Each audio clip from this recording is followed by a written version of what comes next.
Dwi'n gweithio efo UCCF, Undebau Cristnogol, a dwi'n specifically yn gweithio efo myfyrwyr creadigol. So, pobl sydd yn astudio celf, neu cerdd, neu drama, neu unrhyw beth creadigol. A dwi'n helpu nhw ddod i nabod Iesu'n well, a dod i caru fo'n fwy, a helpu nhw feddwl sydd mae addoli Duw yn y pethau, yn y pynciau maen nhw yn astudio. Yn rhan o mis Goleuni, dwi wedi dewis Daniel 2, adnod 22. Mae sef Duw, yn datguddio pethau sy'n ddirgelwch llwyr. Mae'n gweld beth sy'n yn y tywyllwch. Mae golau o gwmpas bob amser. Jyst cyn y darn yma, mae Daniel a'i ffrindiau mewn sefyllfa really anodd. Maen nhw'n gwynebu marwolaeth, oni bai fod Daniel a'i ffrindiau'n gallu disgrifio ac esbonio breuddwyd gafodd brenin Nebuchadnezzar, sef brenin Babylon, o gwmpas 600 o flynyddoedd cyn Crist. Roedd y brenin wedi penderfynu deud wrth neb amdani freuddwyd. Ac oni bai fod Daniel a'i ffrindiau yn gallu disgrifio ac esbonio beth oedd ymhen y brenin, bydden nhw'n cael eu llofruddio.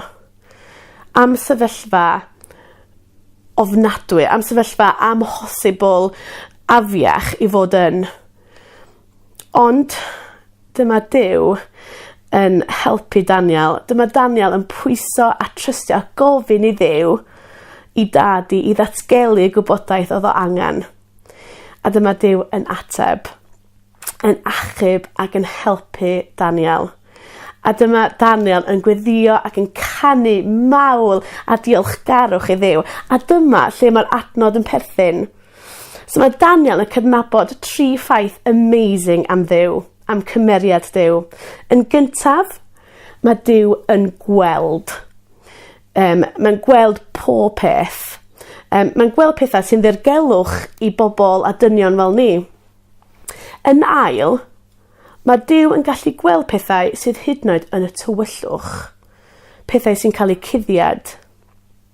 Does dim byd ar y byd yma, na'r gofod yma sydd fod Duw ddim yn gallu gweld nhw. Mae Duw yn gweld pethau fwyaf ffiaidd sydd yn digwydd yn y byd, a mae Duw yn gallu gweld y peth fwyaf tywylla dwi wedi meddwl a sydd yn fy nghalon i. Yn drydydd, sut mae Duw yn gallu gweld pob peth? Achos mae goleuni o'i gwmpas bob amser. Mae Duw trwy'r adag yn dda, yn bur, yn llachar, yn disgleirio. Mae'n gweld pob beth, yn gwybod bob dim, a mae'n disgleirio. Trwy ei gariad, mae'n goleuo elfennau o'r byd o'n ein hunan a'i fo'i hun hefyd. Felly, wrth ni ddod at Duw heddiw yma, dyn ni'n dod at Duw sy'n gallu gweld bob dim ac yn disgleirio. A mae hynna yn ofni fi ac yn helpu fi, yn anogi fi. Mae'n ofni fi achos mae Duw yn gallu gweld bob dim dwi'n feddwl a mae'n absolutely scary. Ond eto mae'n anogi fi gymaint achos mae Duw yn gwybod beth sydd yn fy mhoeni, beth dwi'n feddwl amdan, beth dwi'n teimlo, beth yw fy sefyllfa i. A mae'n gwybod bob dim am y byd yma, mae'n gwybod pa mae pethau'n mynd yn wrong. Ond dwi jyst ddim yn gweld, mae'n neud rhywbeth amdano fo. Mae'n disgleirio, mae'n goleuo. A dwi eisiau anogi chi yn bersonol, fel Daniel, i ofyn i Dduw i'ch goleuo chi heddiw yma.